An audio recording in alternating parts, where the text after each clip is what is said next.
أفلح من يصلي على محمد وآل محمد.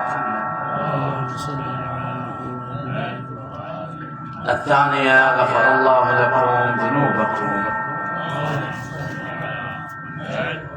تعجيلا لقائم آل محمد. الثالثة: بأعلى أصواتكم. اللهم صل على محمد وآل محمد صلى الله عليك يا سيدي ويا مولاي يا رسول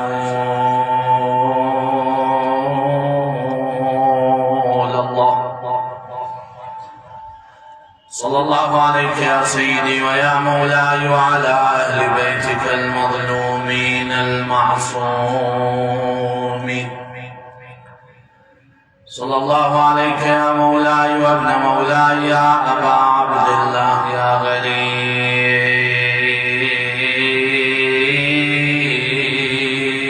يا مظلوم كربلاء. صلى الله عليك يا مولاي وعلى الشهداء بين يديك والسبايا من أهلك ودارك.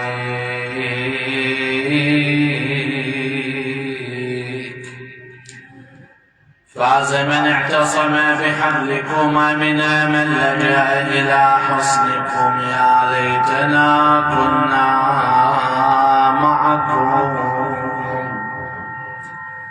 فنفوز فوزا عظيما. أما لك بالماضين قبلك عبرة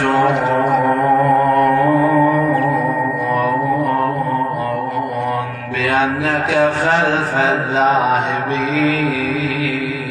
ستذهب، وإنك بالكأس التي شربوا بها وإن طالت الأيام فيك ستشربوا. فشمر لما يرضي المهيمن فعله، فكل امرئ يجزى بما كان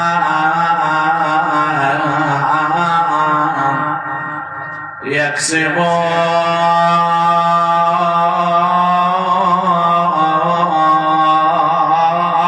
كما شمرت في الطف صحب ابن فاطمة فراحت بها الأمثال للحياة رجايا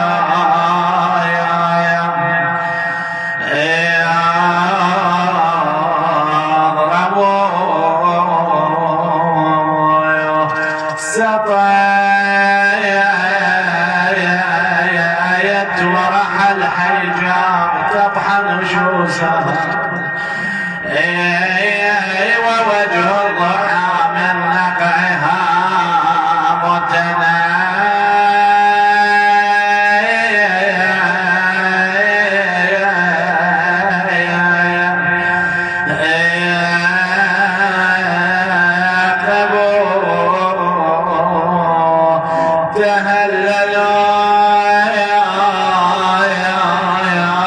بشرا بالقراع وجوهها وكم وجه ضرها من هناك مقايا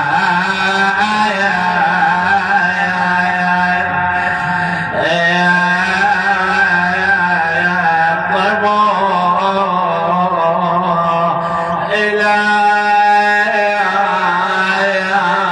أن تهاووا كالكواكب في الثرى. فيا ليت العلا حكايا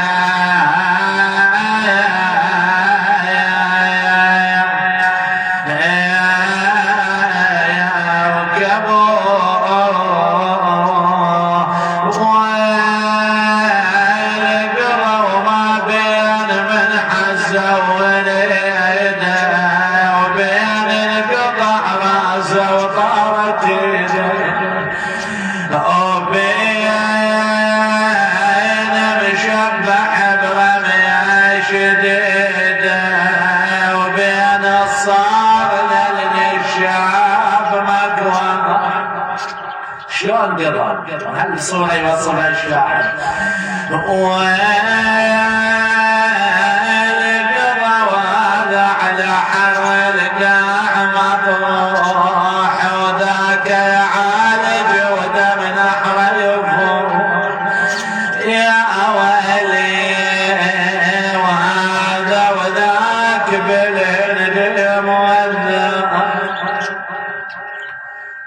لا حول ولا قوة إلا بالله العلي العظيم. بسم الله الرحمن الرحيم. قال سيدنا ومولانا الإمام الصادق عليه السلام: من زار الحسين عليه السلام عارفا بحقه كتب في عليين. ونحن في أجواء زيارة أبي عبد الله الإمام الحسين سلام الله عليه، الزيارة الموسومة بزيارة الأربعين، وهي من أعظم الزيارات في التاريخ الإسلامي القديم والمعاصر، وهي لعله من أكبر التجمعات في العالم الإسلامي، بل في العالم قاطبة، لأنه لا يمكن أن يكون تجمع أن يصل إلى الملايين إلا في زيارة سيد الشهداء سلام الله عليه. وهذا الموقف وهذا الاجتماع هو الذي حير العالم وأذهل عقولها، فكتبت عنه الأقلام والصحف، بل لم يكتفوا بذلك بعض العلماء الغربيين حتى جاءوا بأنفسهم وشاهدوا هذه التجمعات الكبيرة العظيمة. والذي يلفت النظر أن في هذا التجمع يسوده الحب والوئام والتسامح. لم تجد تجمعا في مثل هذا التجمع بهذا المستوى من الأداء، في هذا المستوى من التفاني، في هذا المستوى من تقديم الخدمات. كيف لا يكون كذلك والمخدوم من هو زائر الحسين عليه السلام، والخادم من هو شيعة الحسين عليه السلام، والمخدوم والخادم له من هو سيد الشهداء سلام الله عليه. وهذا هو الولاء الحقيقي المطلق لسيد الشهداء، حتى وسمت هذه الزيارة وهذه الخدمات بأنها من علامات المؤمن، كما جاء في الروايات من علامات المؤمن 5، ويبدأ يعددهن إلى أن يصل ومنها زيارة الأربعين. هذه زيارة الأربعين تعد من علامات المؤمن. وطبيعة الحال ونحن في صدد استقبال هذا التجمع الكبير والمشاركة في زيارة سيد الشهداء سلام الله عليه، رأيت أن يكون الحديث حول الموضوع هذا، حول حديث الإمام الصادق سلام الله عليه بقوله إن من زار الحسين بن علي عليه السلام عارفا بحقه كتب في عليين. لماذا؟ إنه مسألة عليين هي مرتبة عالية، ممكن الإنسان يصل إلى الجنة هذا يكفي، ولكن بأن يصل إلى مرتبة اللي هي أعلى المراتب في الجنة وهي عليين، اللي لا يسكنها إلا الأنبياء والأوصياء والصالحون. لماذا كل هذا الخلود؟ لماذا كل هذا المقام العالي لزائر الحسين عليه السلام ولخادم الزائر؟ طبيعة الحال أن الزيارة هي تعتبر نوع من أنواع نصرة سيد الشهداء سلام الله عليه. وسيد الشهداء كما تعلمون في أيام عاشوراء خاطب القوم ونادى على أن الناصر. هذا النداء ما خاص بأبناء قومه، وإنما خاص وهو عام لنا ولمن يأتي بعدنا، فلذلك الآن الذين يزحفون نحو سيد الشهداء سلام الله عليهم ويزحفون بحقيقة بنصرة سيد الشهداء، بحيث أن الوارد في مصطلحات علمائنا الأعلام ومنهم المرجع الأعلى حفظه الله وأطال في عمره، لما يذكر في موضوع ما يتعلق بالنذورات وغيرها يذكر يعبر هالعبارة هذه على الزوار، يعني لو نذرت أو أوقفت شيء وقف على الزوار، ما أطلق عليهم كلمة الزوار ولا أطلق عليهم كلمة المشاة إلى كربلاء، وإنما عبر عنهم عبارة وهي الأنصار. هالكلمة هذه الكلمة ما جاءت اعتباطا من هذا الرجل الحكيم، وإنما هم فعلا زوار الحسين المشاة إلى الحسين، هم أنصار الحسين عليه السلام. ولكن طبيعة الحال أنه هو من الزائر الذي يطلق عليه زائر الحسين من هو؟ طبعا الزائر على 3 مراتب. هنالك زائر للحسين عليه السلام وهو عارفا بحقه، هذا أعلى درجة وأعلى مستوى من الزوار. والقسم الثاني هو زائر للحسين عليه السلام ولكن يعبرون عنه هو زائر بدني فقط، يعني يزور الإمام الحسين ببدنه فقط، وهذا يعني ويقدم إلى الزيارة مع صحبة أصدقائه أهل بيته مجموعة من الزائرين، ولكن عوالق الدنيا لا تفارق ذهنه.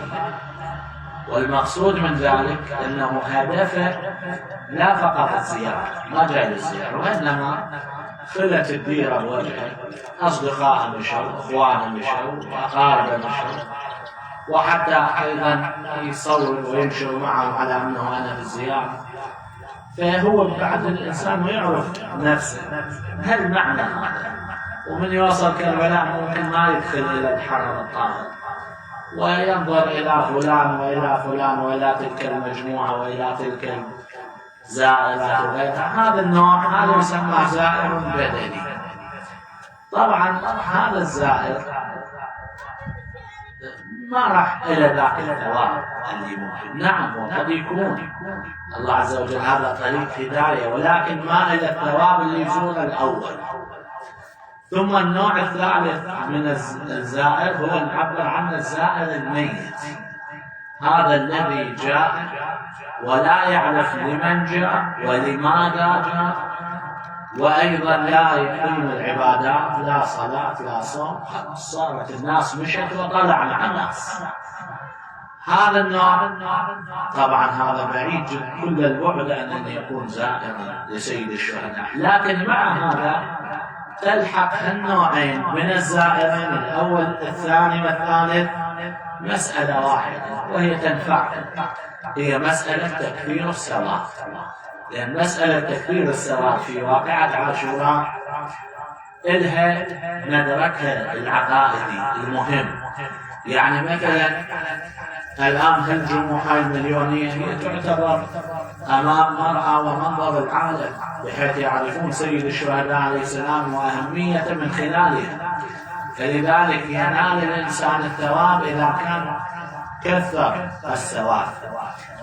وهذا تكفير الثواب إلا يعني مدخلية فيما يتعلق بالثواب والعقاب. ولهذا في زمن الإمام السجاد عليه السلام جاء بعضهم إلى الإمام السجاد وقال له سيدي ابن رسول الله أنا ما شاركت في ضربة سيف ولا رمح ولا شيء، ما شاركت في وقعة عاشوراء، ولكني كنت جندي واقف في جيش عمر بن سعد بس. الإمام عليه السلام قال له ولكنك كثرت الثواب.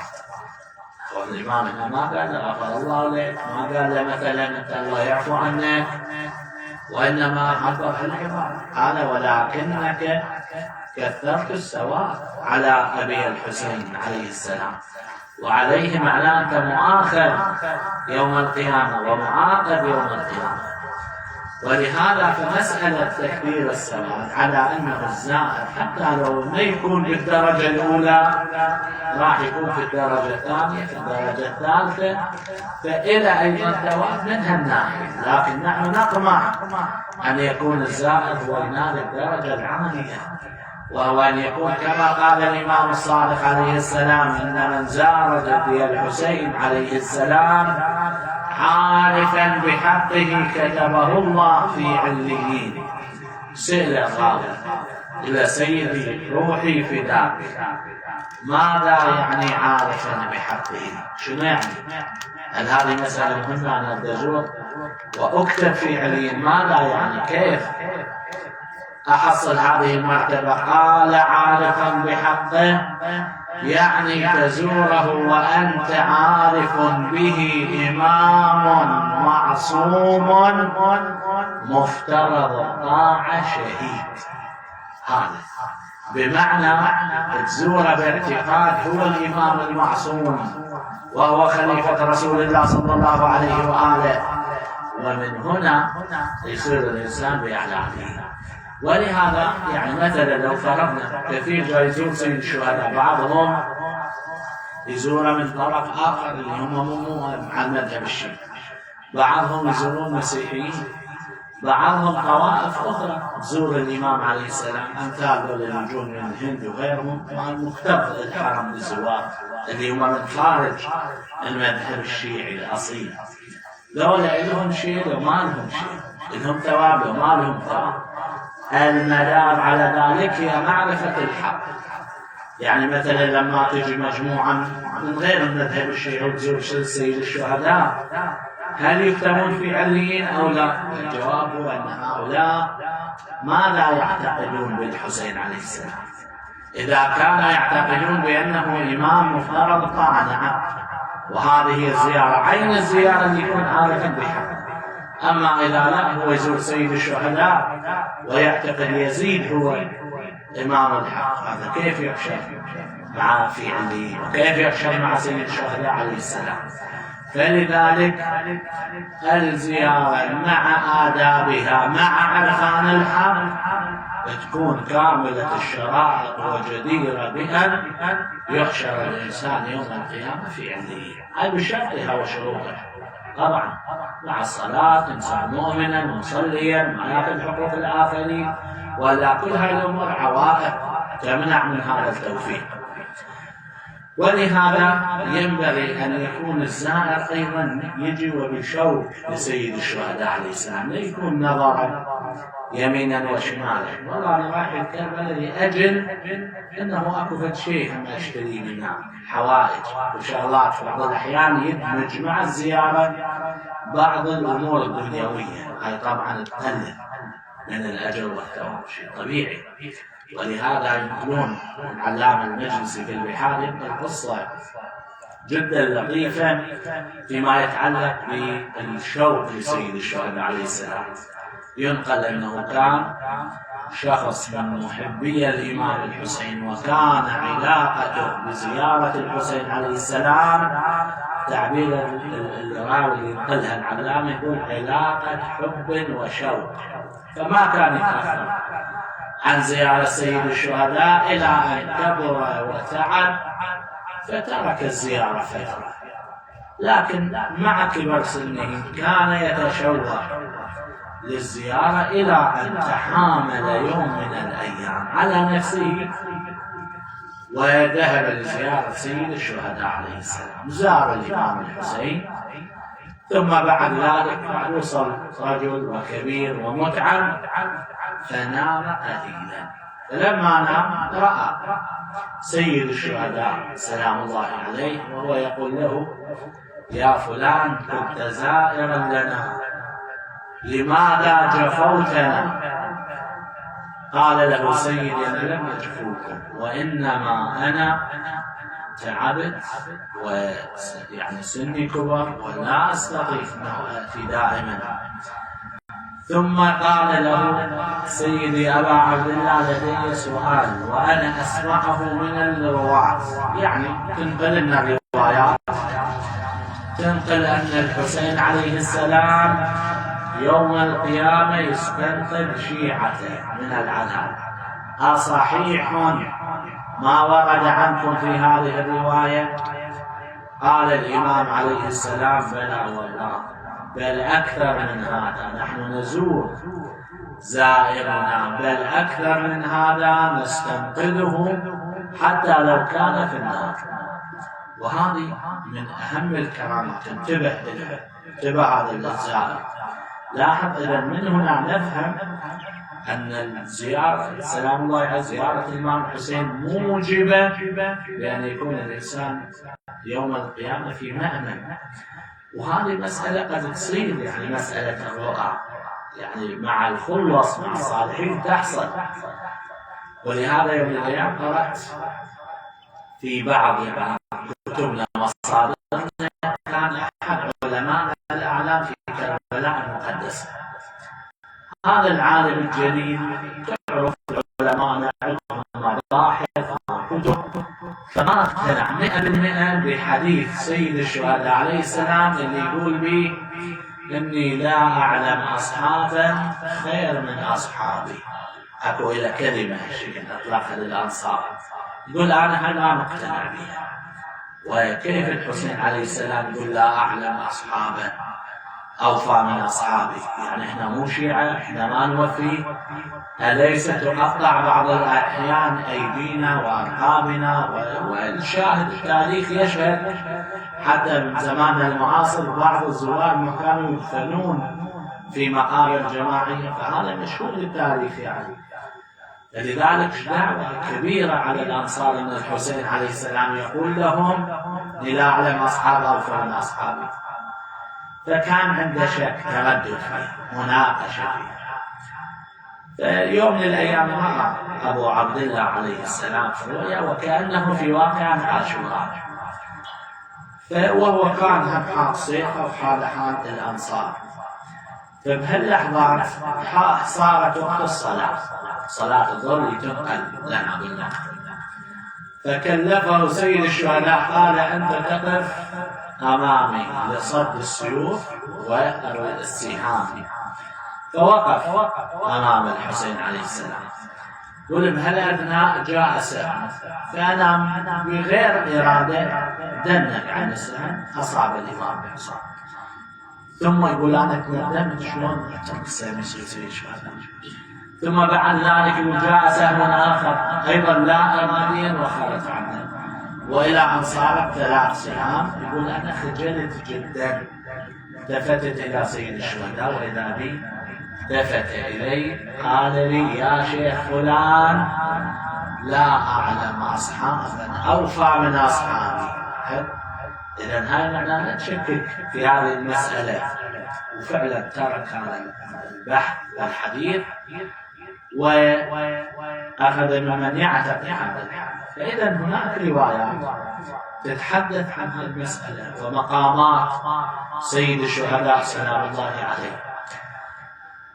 هذا أولا. ثانيا أن زيارة المعصوم هي موجبة بأن يزورك المعصوم في 3 مواطن، وإحنا بأشد الحاجة إلى زيارتهم في هذه المواطن ال3.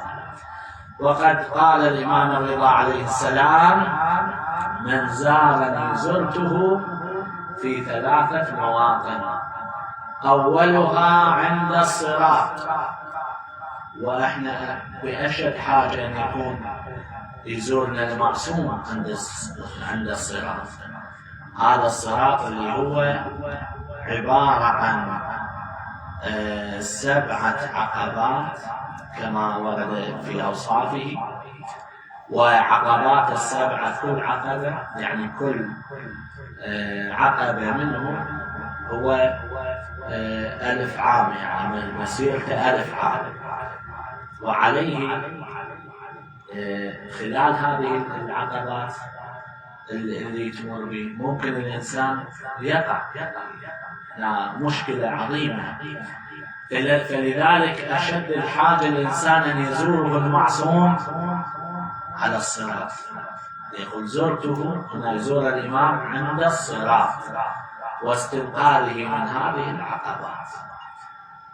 وبعد عندنا كذلك يزوره عند تطاير الكتب، وهذا يوم القيامة يعني يوم حساب، يجي كتابك لا يغادر صغيرة ولا كبيرة إلا أحصاها. وقد قال العلامة الطبطبائي رحمة الله عليه في كتابه تفسير الميزان، يقول بالواقع هناك 3 كتب تتطاير يوم القيامة.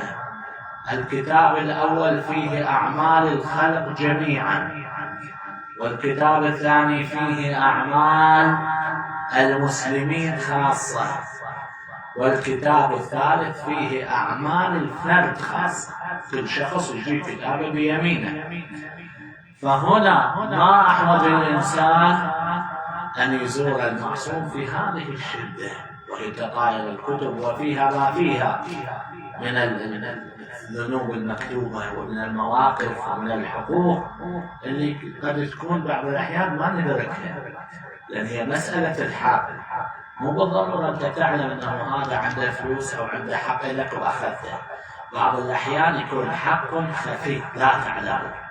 يعني مثلا من هذه الحقوق الخفية مثلا معاملة باطلة في مسألة بيع وشراء، خلينا نقول معاملة ربوية، وصحيح طرف المقابل هو راضي، هو اللي يسلم لك وانت سلمت منه، لكن بما أن المعاملة مو صحيحة فما أخذت هو لفلان في ذمتك، وما أخذه منك لك في ذمته، وبالتالي هاي المسألة. أو مثلا بعض الأحيان حق مو واضح، يعني مثلا فالشيء مثلا أثناء الطريق كذا، أثناء جلسة بسيطة كلمة ممكن قد تصدر في حق إنسان، فبالتالي هو يبقى حقه عليه. والأكثر من هذا أن حقوق الله يوم القيامة حتى لو كان بمقدار حبة خردل أن يظهر يوم القيامة. ولذلك يعبرون في ما يتعلق بحقوق الناس والروايات اللي جاءت تقول هذه بعض الأحيان يجيك يوم القيامة شخص يقول لك أنا عندي إلي حق عندك، يعني شنو هذا الحق؟ قل يوم من الأيام أنا هل بسيطة، لاحظوا يعني هل أنه عطست يمك ما قلت لي رحمك الله، هذه أيضا تسمية العاطس والمستحبات، لكن كلها محسوبة، كلها بحسابها. هذا من جهة. بعد إذن يزورك الإمام عند الصراط وعند تطاير الكتب، وكذلك عند الميزان. هنا لما يبدأ الإنسان يعاملونه في ميزان، يبدو هناك من اللي يرجح ميزان الحسنات لو ميزان السيئات. هنا يزورك الإمام المعصوم وينقل الشخص لما ترجح كفة سيئاته على حسناته. ولهذا ورد في الروايات عن الإمام الرضا سلام الله عليه فيما يتعلق بفضل زيارة سيد الشهداء: إلا إن سرك أن تكون ممن قتل مع الحسين، أو لك ثواب كثواب من قتل مع الحسين عليه السلام، فقل متى ذكرته يا ليتنا كنا معكم فنفوز فوزا عظيما. ولهذا فرشا سامعينها على سنة الخطباء يبدون المجلس يا ليتنا كنا معكم، وبعض الأحيان أخذ بعض الناس أخذوا السخرية، يلا وينكم يا أهل يا ليتنا. هاي مسألة يا ليتنا هي مسألة توقيفية، يعني لما احنا نبدأ بذكر سيد الشهداء نبدأ كما قال الإمام الرضا يا ليتنا كنا معكم فنفوز فوزا عظيما، حتى نحصل على الثواب الذي أراده الإمام الرضا. وقاله لابن شبيب: إن سرك أن يكون لك من الثواب كمن استشهد مع الحسين عليه السلام فقل متى ذكرت يا ليتنا كنا معكم فنفوز فوزا عظيما. ولهذا الأيام اللي مرت بعض الأحيان يقول يا ليتنا ندرك قائمكم، يا ليتنا بعض هالشكل يغيرون هالعبارة، وفق نظري ليس صحيحة. هذا أمر توقيفي من الإمام الرضا سلام الله عليه فيما يتعلق بسيد الشهداء صلوات الله وسلامه عليه.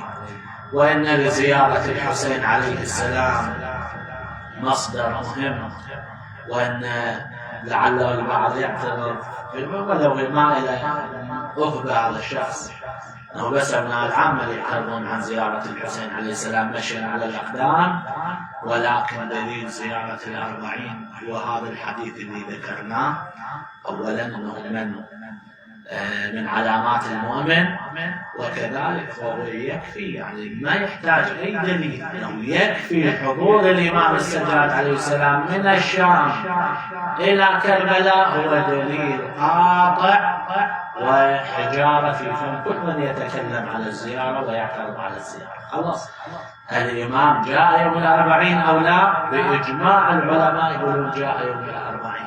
خلاص الإمام السجاد هو إمامنا وهو المعصوم، ففعله قوله حجة علينا جميعا.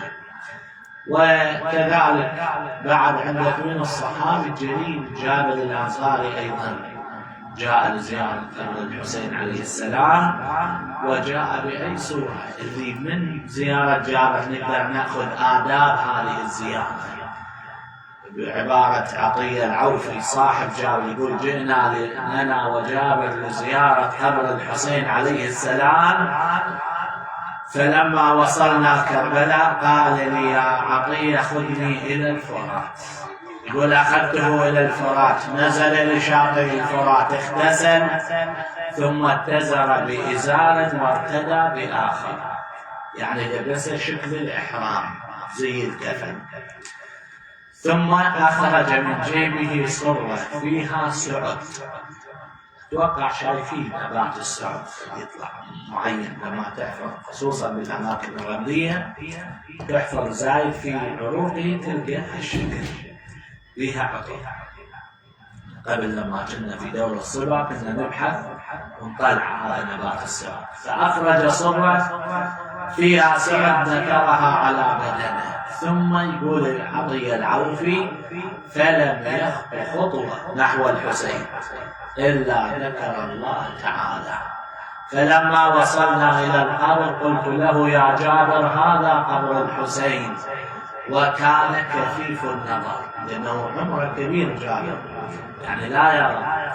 قلت له يا جابر هذا قبر الحسين، قال يا عطية المسنيه، فلما ألمسته إياه صاح ثلاثا يا حسين، ثم وقع مغشيا عليه.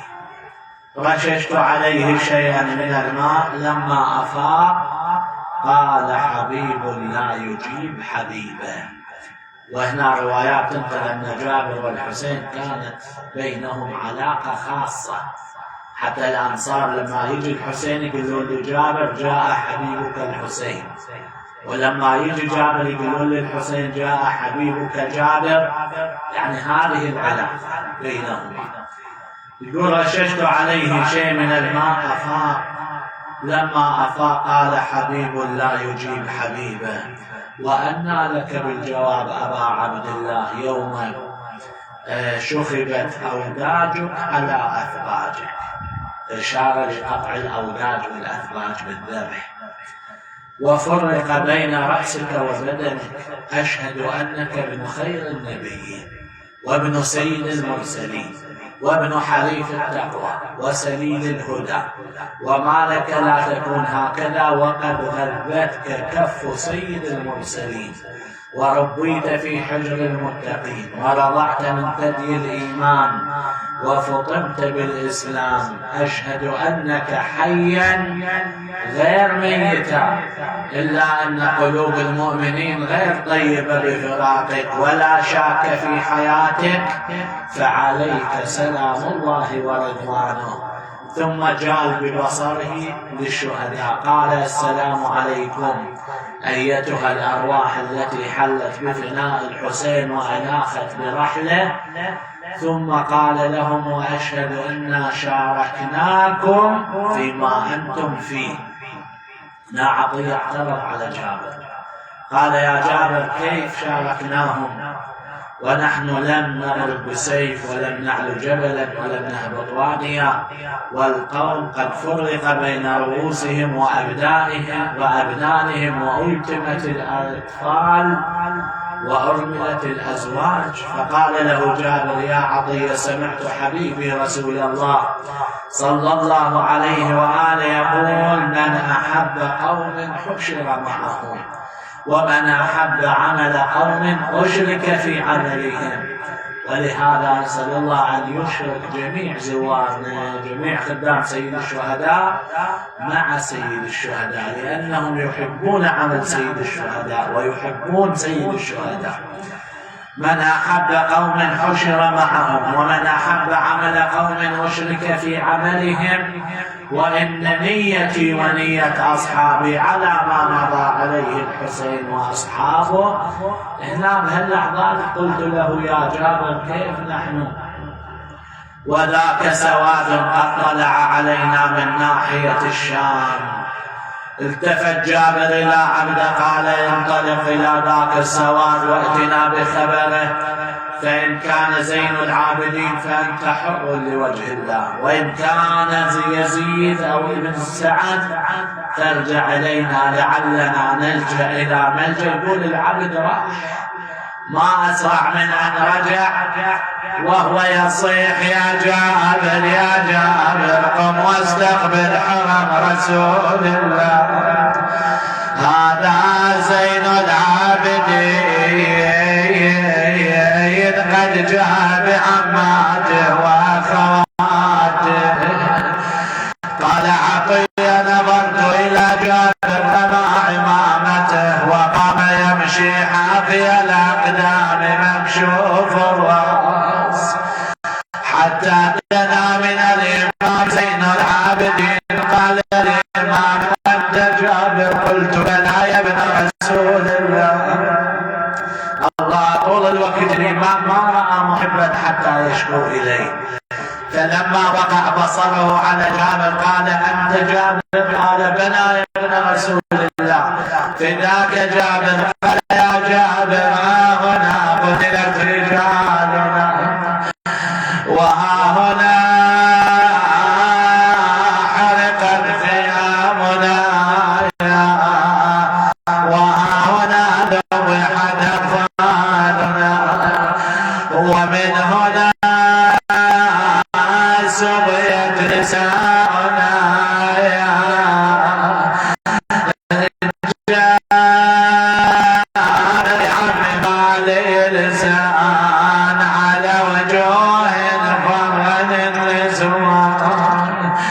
حسبان بالكون واليمان، لقنهم ضحايا على التربان. وهكذا لجابر الإمام السجاد وجد جابر وشكى همومه إليه. لكن مولاتنا زينب لمن تشكو همومها؟ جاءت للإمام السجاد قالت: يا ابن أخي، دلني على قبر أبيك الحسين.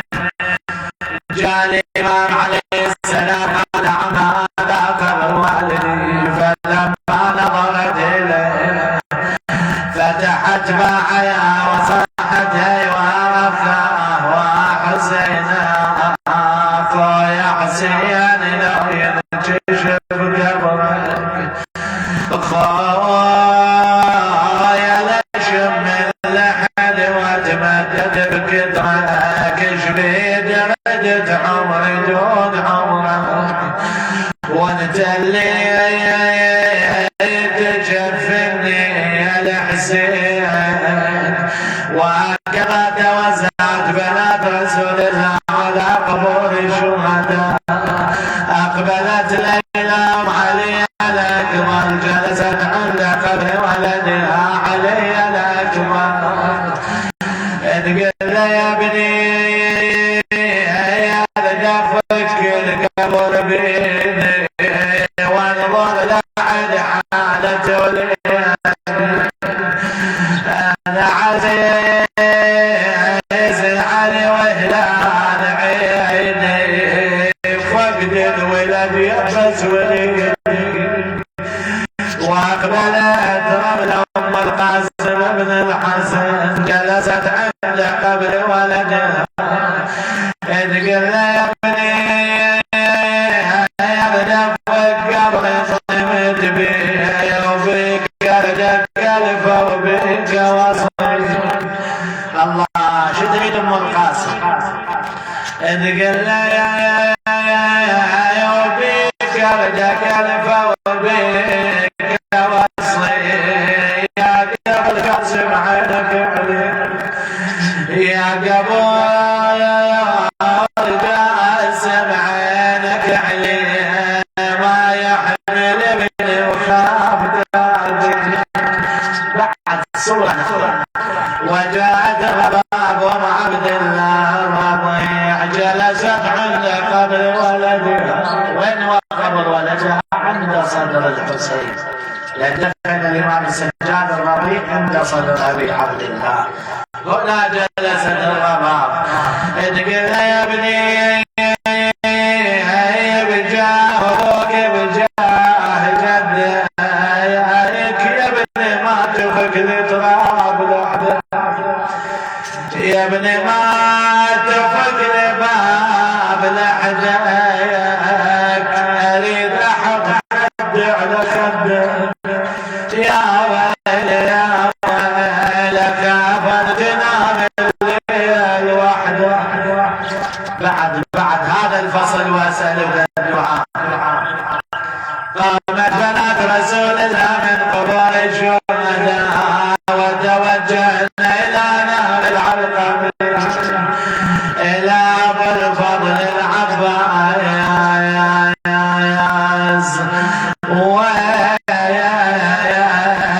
يا أبو فاضل تنادي بقلب ماله